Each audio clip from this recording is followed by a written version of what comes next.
first started this channel, my house looked like this more often than not, and I couldn't figure out why that was when it felt like I was cleaning and tidying constantly. I'd spend hours a day picking up, only for it to look the same again the next day, some days the same evening. And I started the channel because I knew I surely couldn't be alone in it, and to hold myself accountable and keep myself on track. And honestly, it was the best decision I ever made. Today, we're managing much better, and in hindsight, the problem mostly came down to two things. One, having way more stuff in the house than we could keep up with, and two, completely winging it rather than having systems in place to help me do things more efficiently. And I was in massive denial about that for a long time. Now, I spend half as much time cleaning as I did, and yet my house looks 10 times better. Does it still get trashed and feel overwhelming on the regular? Of course, I have 3 kids, and let's be honest, I'm still me. But the difference is, now I don't feel like I'm drowning in mess, and I'm more confident in my own ability. So, let me take you along on the one day a week that's made all the difference for me, and it's my reset day. I focus on different things each week. This week it's decluttering. And I'm going to slowly build up a playlist of reset day videos so that you can have a look at how varied each one can be. And maybe use them as a kind of blueprint for your resets until you feel more confident in deciding what to do. And can I just caveat this video quickly and say that the reason this is possible for me is because I do this on a day that my eldest kids are at school and preschool. And I realise not everyone has that option. And if my middle child were home, he'd be following me around, turning rooms upside down right after I'd sorted them. Anyway, what I'm doing here is going through my baby's clothes and getting rid of anything she's grown out of, which was a lot. So I'm chucking it all into this white basket, and then I'm going to sort through that and bag up what I want to donate. And I'm also going to make a little keep pile of some of my favourites, like her first little sleep suit that she came home from the hospital in, and some handmade cardigans. There's one especially precious to me because my sister embroidered Velma's name into the back of it, so they're going to go up into the attic. And with the rest, I'm sorting it into one drawer of vests, one drawer of sleep suits, and in the basket I'm going to put the little cord sets, socks, tights and any knitwear. I'm trying really hard to keep the clothes she has to a minimum, whilst also making sure it's a really cute little collection. Keeping a small amount means I actually remember the outfit she has and I think, ooh, I'm going to put her in that today. Whereas in the past, with my first 2 sons, did I remember what they had? I'd just pick from the top of the pile and hope for the best, and they'd actually end up just wearing the same few items over and over again. So even though they had so many clothes, they wore less than a quarter of them, and knowing what I know now, paradoxically, if I'd have reduced their wardrobe way down, they probably would have ended up wearing more clothes overall because I would have been able to keep up with what they had and be more intentional when picking their outfits. And I do regret that, but the second best time to start something is now, and here we are. The key is to do this regularly and not let things build up to the point that you don't know what's what, don't remember what you have or where anything is, forget about clothes because they're at the bottom of the pile, and by the time you find them, the kids have already grown out of them. It's just a really stressful way to live. And I know it sounds silly, but it's something I couldn't wrap my head around until very recently, that you have to make time to do this little and often. Whenever I'd do a declutter in the past, it'd be this huge yearly thing where there was such a build-up of stuff, it'd take weeks and it would stress me out so much. And before that, I didn't even consider decluttering at all. I've lived in this house for around 7 years now. This is my first house for anyone new, or my first rented house anyway. And I think the first time I ever did a big declutter was when I started this channel, which would have been about 3 years ago now. So for the first 4 years me and my eldest son lived in this house, things were just accumulating in our space to the point that things became pretty unbearable. So it's definitely been a long journey of growth, learning and accepting things about myself. Time for a quick milk break. This is Velma, by the way, for anyone who doesn't know. She's 6 weeks old. And I also have 2 older boys, Rudy who's 9 and Ike who's 4. But yeah, my mentality was I already have so much on my to-do list with the regular daily stuff. Where am I finding the time to do any of this stuff often? I just didn't understand how other people were doing it. And that went hand in hand with an all or nothing mindset. This idea that if I couldn't get everything done all at once, or if these things couldn't be done all the time, then I don't want to do them at all because it isn't perfect. There's something that always needs to be done. Nothing's ever complete. It's continuous. And I really hated that. And this is where this reset day comes into play. Every week, once a week, I spend a whole day, well, during school hours anyway, catching up on these things, whether that's decluttering, deep cleaning, little odd jobs that you just never find time for, and I choose what to do based on what I think takes priority that week.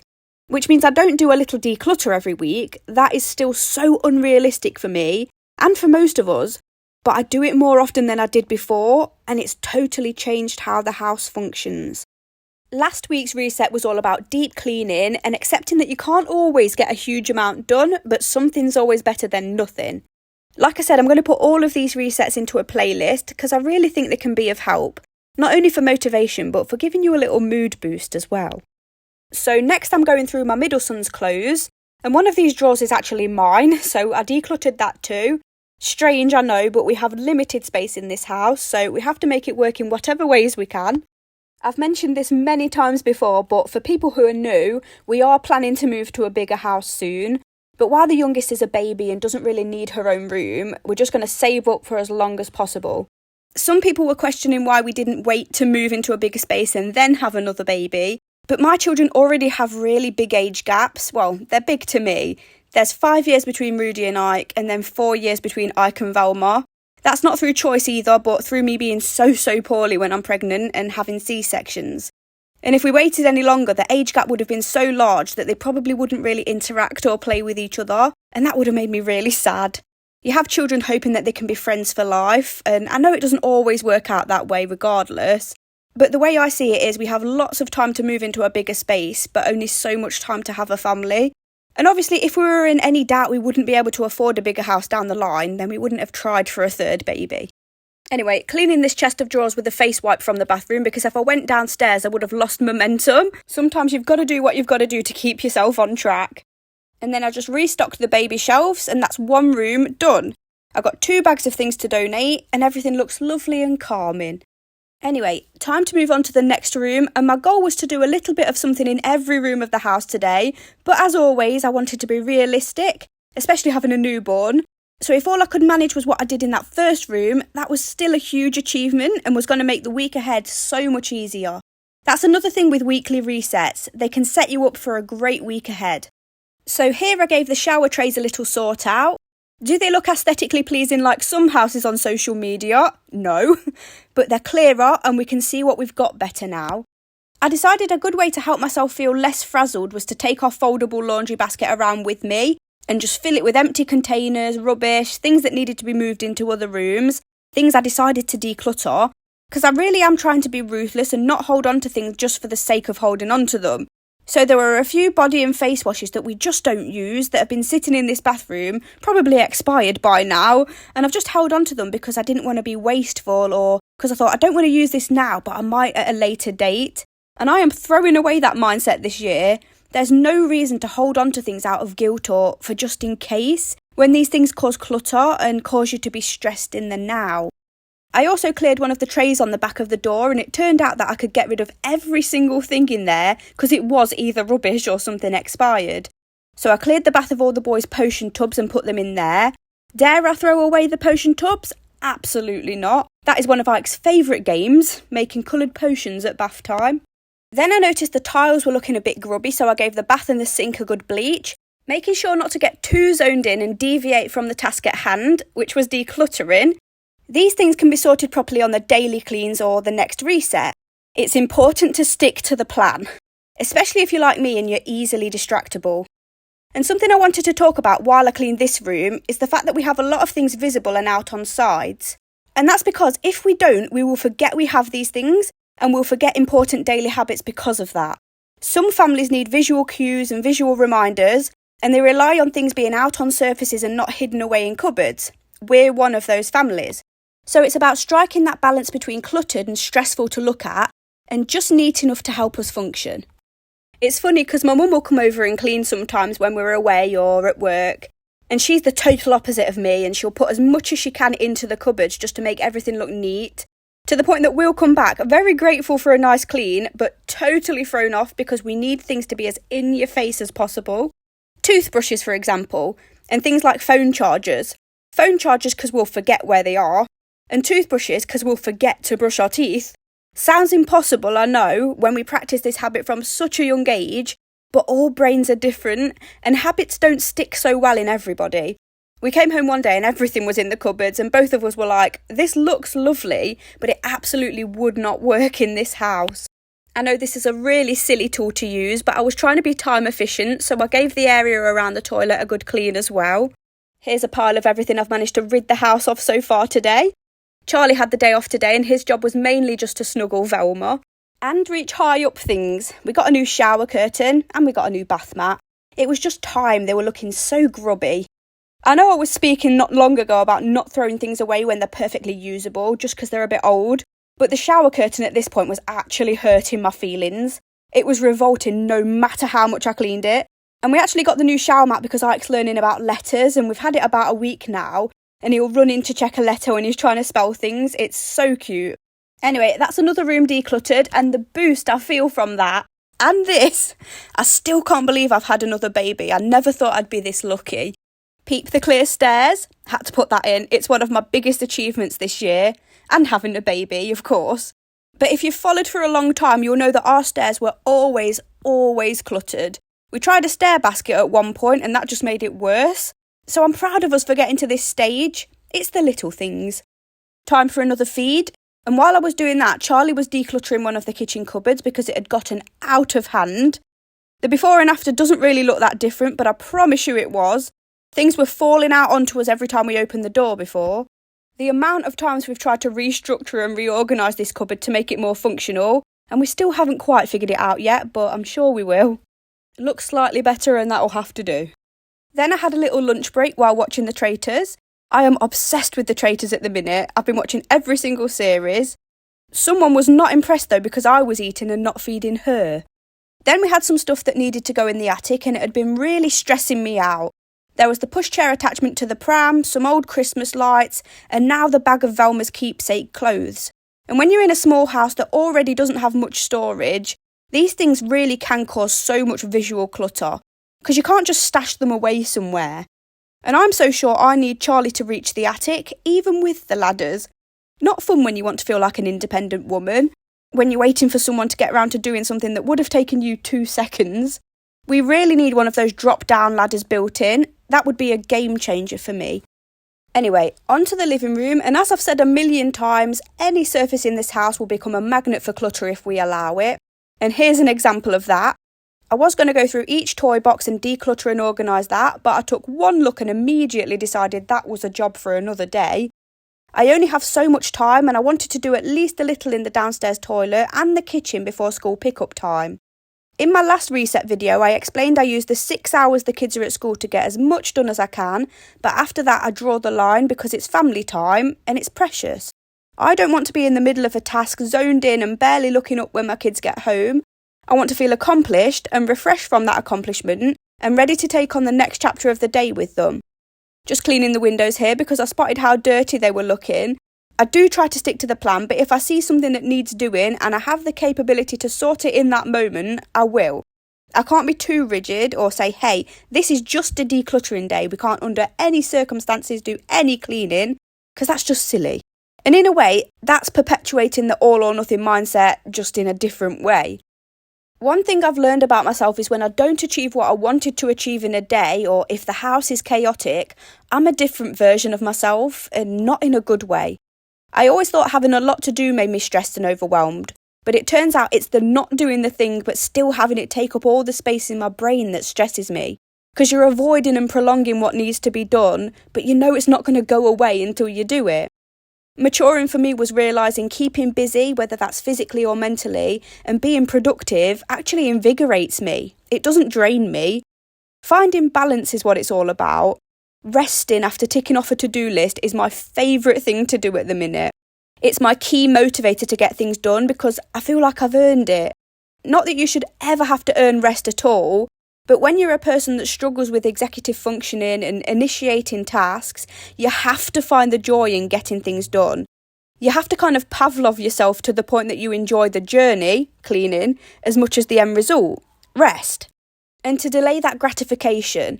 Otherwise, you'll just stay in the same old cycles of behaviour, wondering why things aren't changing and why you're not just magically waking up one day with a different mindset. And please think back to the images I showed you at the start of this video when I talk about this topic, for context. Working too hard and being overproductive to the point it's detrimental to your health is absolutely not what I'm suggesting here. I'm promoting a positive, healthy mindset and balance. And if you don't manage to tick off everything on your to-do list and your house is still a pigsty at the end of the day, who cares? It's the fact that you've gotten up and you've tried. It's the taking pride in your effort, not the outcome. These are all things I've learned since I started this account, like I said, around 3 years ago now. And I am a completely different person from then to now, and I'm sure I'll be a completely different person again in another 3 years. I might even contradict some of the things I say here today, because we're constantly learning and growing, aren't we? Hopefully for the better. But one thing's for sure, starting this channel was the best thing I could have ever done for myself and for my family. And I hope I've managed to help a huge number of people with these videos just as much as I've helped myself. I do see everyone's lovely comments and stories, and I wish I could reply to each and every one, but no, you're seen and so appreciated. Onto the downstairs toilet, and I am just speeding through this now because I have about an hour until school pickup. And after pickup, we're going to my mum's for a takeaway for my stepdad's birthday, and my stepsisters are going to meet Velma for the first time. I always look forward to these family gatherings and try and soak it all in. And it's the reason my camera roll is absolutely full to the brim. I just want to capture and treasure every single moment. And I'm going to be trying to include a bit more of the behind the scenes like that in some of these videos. I don't know if anyone's the same as me, but sometimes I get so overwhelmed in the moment trying to take everything all in. It's the memory of the thing I enjoy more when I'm reminiscing at the end of the day. And I know that sounds really sad, but it isn't sad to me. I've accepted that's just how my brain's wired. I've gotten back into visualising and journaling since I've gone on maternity leave. And when I envision what I want and hope for the future, it really is just more of that. More family time, more freedom, and time to just be with and explore with my loved ones. I think that's what we all want in today's world, isn't it? Just more free time. Winning the lottery would definitely help push that along though, so I definitely put that into my visualisations as well. Anyway, on to the next room, and this was less decluttering and more just neatening up the sides and surfaces and putting things back into their rightful places. But to me, this falls under the same kind of umbrella as decluttering. And it's surprising how much difference even removing one thing from a surface can make to the overall appearance of a room. Now, while I wash these pots, I need to talk about an elephant in the room that's been growing quite large over the last year, and that is, where's Mushroom? Why is she only in some videos and not all of them? It's a subject I've been really worried to breach on here for a long time now, just because it's so upsetting to me, and because people can be extremely judgmental when it comes to this subject, even with all of the information. And as open as I am about my life, I don't share everything, especially difficult things like this. But Mushroom's been living with one of my aunties for the past almost 2 years now, because it was no longer safe for her to live here. When Ike started to walk, she started displaying some really concerning levels of aggression. She was resource guarding his toys, and any time he toddled over to his toy box, she'd stand in front of the toys, growl, and then go to bite him. She would not let him near any of his things. Then later, as he got older, she'd just growl at him with her heckles up, even when no toys were involved. And Ike is such a kind and gentle little boy who adores animals as well. It's not like he was goading her. We've all seen videos of that online where parents clearly haven't taught their children boundaries, and they allow them to harass their pets and grab their fur and get in their face. This wasn't the scenario here at all. He pretty much stayed out of her way and got on with his own stuff. It was completely unprovoked and so upsetting to witness. And we tried everything to rectify the situation, trying to keep them as separate as possible, teaching Ike respect for a dog's space and boundaries, of course, adding more walks for her each day, enrichment toys, crate training. We had trainers come to the house. We had her go to doggy training settings. Nothing worked. And in fact, it just got worse over time to the point that we couldn't leave a room without having to put her in the crate because we could not take our eyes off her for a second. And it was just an awful situation for everyone, including Mushroom. And this is why you see her in some of my videos, and if you follow me on Instagram, you'll see her a bit more there. Because she's still in the family. I do still look after her when my auntie needs me to, but it just means that during that time I have to be so vigilant and on the ball, and I can't really get much else done. It wasn't an easy decision to make at all. In my eyes, having grown up with dogs all of my life, when you get a dog, they're family for life, full stop. And honestly, I think this is probably why I quite selfishly prolonged keeping her here with us way past the point I should have, because I didn't want to fail or give up on her. But ultimately, what she needed was a loving home without kids, and I couldn't risk my children being hurt. My mum's a paramedic and she's seen firsthand how fast things can go wrong in these situations. So yeah, she's still in the family and you'll still see her occasionally. But if there's any lesson I can share from this, it is please do your research when getting a dog. Not every breed is suitable for every home. She's a working Cocker Spaniel and working dogs need to work. And I got her naively thinking all Cocker Spaniels were the same. Because my childhood dog was a show spaniel and he was just the most calm-natured, loving boy. But it's just not true. You can't train temperament out of a dog, and you can't expect or assume a working dog is going to be happy in a small family home. I'm sure a lot are, of course, but it unfortunately was not the case for us. And yeah, I'm obviously gutted over it, but we have to make tough choices when we've exhausted all other options to ensure that our pets have the best life possible, even if that means we're not the ones who can provide it. So yeah, for anyone asking about her, I'm sorry it's taken me until now to share, but I just didn't feel ready until now. Anyway, Charlie had bagged some of his birthday lush stuff up so that it didn't go off, but then just left it in the box, and it's been sat on the kitchen table for weeks, so I finally got round to that. I also did some of the daily cleaning, like you saw, washing the pots, moving things from the washer to the tumble dryer, because obviously these things still need doing every day on top of the resets. But the resets make the daily cleans easier and quicker, so what's the opposite of a vicious cycle? Because that's what that is. This is my little laundry station on top of the tumble dryer, and we do have some shelves to put up above here, but we just haven't got round to it yet. Mop bucket doesn't have a home, annoys me so much, but these are things that some of us just can't help. And it does make our homes just look messier compared to people who have more storage or laundry rooms. And I just want to say, if your house is similar to mine with the mop bucket and hoover out on show all the time, it's normal and there's nothing wrong with it. Having a mop out means you're cleaning your floors at the end of the day. This is the bag I keep Velma's washing in so that it doesn't get lost in the big laundry baskets. And now it's time to get ready for some family time. I'm loving being able to pick cute outfits out for Velma. Not saying it's horrible dressing sons, but you definitely have to try a bit harder with the limited range of boys' clothes in most shops. Anyway, when we got there, Velma sat in a chair observing everybody and having lots of cuddles with my sisters and brother. My sister's youngest was not impressed to see his mum holding another baby though. The kids all had a blast playing together. I have 4 nephews and 1 niece, and when everyone gets together it's complete chaos, but in the best way.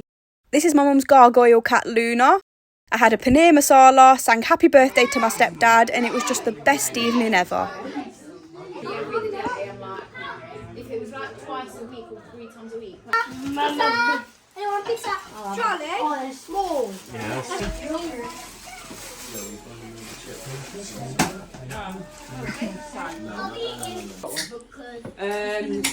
Who wanted one? Happy birthday to you.